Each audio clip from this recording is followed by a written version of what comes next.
Gosok terus, makin digosok makin panas, mungkin bakal berasap lalu terbakar. Inilah yang sedang diupayakan oleh beberapa kelompok. Mungkin ini adalah orkestrasi rencana baru untuk membuat keributan. HMI bersama rakyat memanggil Revolusi Indonesia 2021. Jokowi harus turun, rakyat berdaulat bentuk pemerintahan sementara. Selamatkan demokrasi Indonesia untuk Indonesia menang. Walah lele, memang negara ini mbahmu apa? Seenak sendiri bicara, menurunkan presiden, harus turun sebelum tahun 2024. Ini delok gitokmu, lihatlah dirimu sendiri. Jangan bercermin di kaca retak.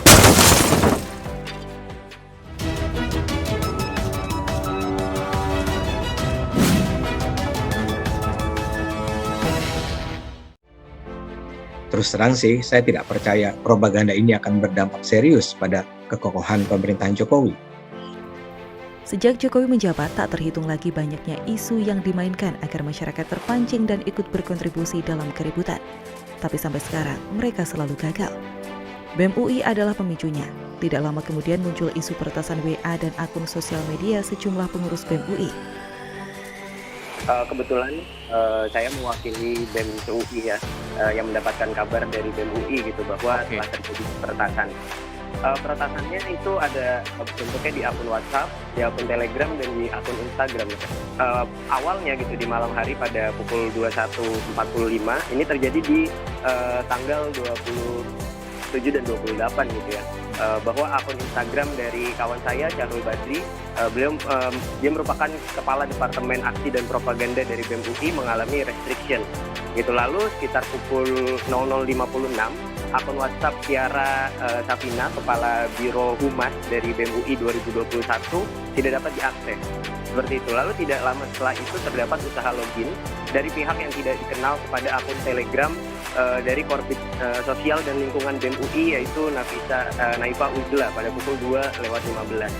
Nah, lalu juga yang terakhir adalah pagi harinya sekitar pukul 11:03, WhatsApp Ketua BEM UI, yaitu Mas Leon, tidak dapat diakses dengan informasi bahwa nomor tersebut tidak terdaftar atau digunakan di perangkat lain.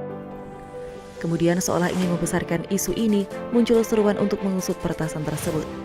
Ini datang dari Partai Prihatin yang meminta DPR gunakan hak interpelasi kepada pemerintah. Kemudian digosok lagi oleh HMI yang juga tidak mau ketinggalan cari panggung. Mereka menyuarakan seruan kepada masyarakat Indonesia untuk melakukan revolusi dan membentuk pemerintahan sementara. Seruan tersebut pun sudah viral di media sosial. HMI bersama rakyat memanggil Revolusi Indonesia 2021. Jokowi harus turun, rakyat berdaulat bentuk pemerintahan sementara. Selamatkan demokrasi Indonesia untuk Indonesia menang. Demikian bunyi tulisan dalam poster itu. Presiden ini dipilih rakyat. Ada sekian puluh juta, 80 juta lebih rakyat memilih Presiden Jokowi. Dan saya yakin, seyakin-yakinnya bahwa teriakan seorang Awadi Ismail tidak akan bergema.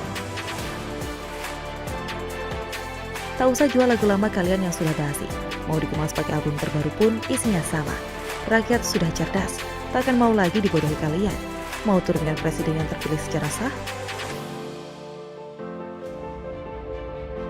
Kepada Awadi Ismail, karena beliau sudah melakukan kritik keras dan ajakan provokasi kepada masyarakat, dan seharusnya menurut saya ajakan provokasi yang bersifat subversif ini harusnya sudah kena pasal pidana, entah di KUHP, entah di Undang-Undang ITE. Sebelum itu ada info menarik. Ketua Umum PBHMI MPO mendukung sikap BEM UI yang menyebut Presiden Jokowi as the king of lip service. Jadi bisa disimpulkan, satu kelompok bukan? Jadi salah satu kemungkinan adalah segenap propaganda politik itu adalah bagian dari sebuah gerakan kolektif dan mungkin terorkestrasi untuk melakukan upaya pengurusan Jokowi. Mereka diketahui juga mengkritik sikap Rektorat UI dan pihak yang mencemooh BEM UI. Sebagai Ketua Umum PBHMI MPO, tentunya saya sangat mengapresiasi dan mendukung penuh sikap kritis yang diperlihatkan oleh BEM UI, khususnya Saudara Ketum BEM UI, sebagai sesama kader HMI.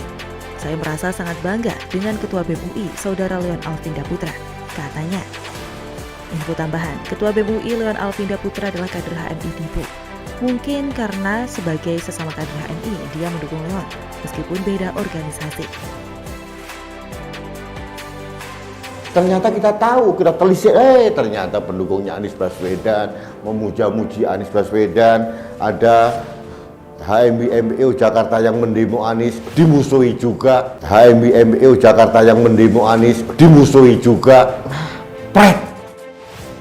Di media sosial juga sudah ribut-ribut soal isu HMI adalah binaan partai sebelah. Saya tak bisa sebut itu, karena ada orang yang menuding begitu, langsung orang yang ngamuk dan meminta aparat menindak tegas orang menyebarkan tudingan tersebut. Lucu sekali ya, HMI dengan seenak jidatnya teriak revolusi. Revolusi ini adalah sikap serius yang harusnya ditindak tegas karena ini menyangkut kedaulatan negara. Di negara lain orang ini teriak revolusi, besoknya entah jadi apa. Di sini mulut ugal-ugalan menebar narasi basi lalu berlindung di balik tameng kebebasan berpendapat. Dan ketika terjepit malah berlindung di balik HAM, lalu menuding rezim otoriter pembungkam kebebasan berpendapat. Kebebasan berpendapat dalam era reformasi ini tidak selayaknya digunakan semena-mena. Boleh berteriak, boleh mengkritisi pemerintah, tapi dalam koridor demokrasi, dalam koridor etika, dan dalam koridor konstitusi. Mereka sendiri yang memulai teriak revolusi, bahkan teriak bentuk pemerintahan sementara. Tapi begitu dituding sedikit saja, langsung kebakaran jenggot dan merengek pada aparat. Model gini tidak layak teriak ajak revolusi, palingan mereka cuma sembunyi di belakang dan yang di depan jadi korban. Kok jadi mirip banget kayak mental dan nyali imam besar itu ya? Pada saat kita kena pandemi ekonomi, pandemi COVID-19, harusnya semua komponen bangsa bersatu padu, bahu-membahu, membantu pemerintah untuk menyelamatkan bangsa ini agar survive. Di saat negara lagi berjuang mengatasi sebuah masalah, mereka ingin masalah baru. Pemerintah sedang memadamkan kebakaran di satu titik, mereka membuat kebakaran di titik lain. Negara sedang sibuk atasi COVID-19, mereka teriak revolusi, mau lengsarkan presiden. Ini sudahlah tidak membantu, malah bikin keributan. Pertanyaan saya satu, apa yang sudah dilakukan oleh Afandi Ismail atau PB HMI MPO untuk mengatasi COVID-19? Apa? Tujuan mereka adalah menurunkan Jokowi sebelum 2 periode kepresidenan berakhir. Ini hal yang sangat serius, dan kalau nanti ditindak serius, please jangan sampai nangis mirip bocil jatuh ke selokan. Kalian tidak ada bedanya dengan tukang demo yang berlindung di balik tameng agama. Bedanya cuma satu, kalian berlindung di balik hak berpendapat. Dua-duanya kebablasan. Kalau kebablasan, wajib disikat, bukan?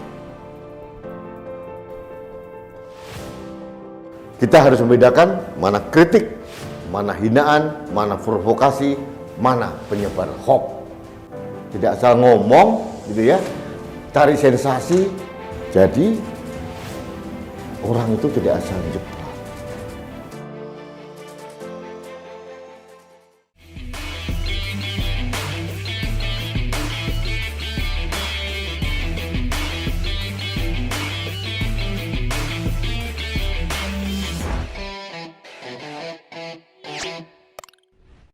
Jangan lupa untuk subscribe dan nyalakan lonceng notifikasinya.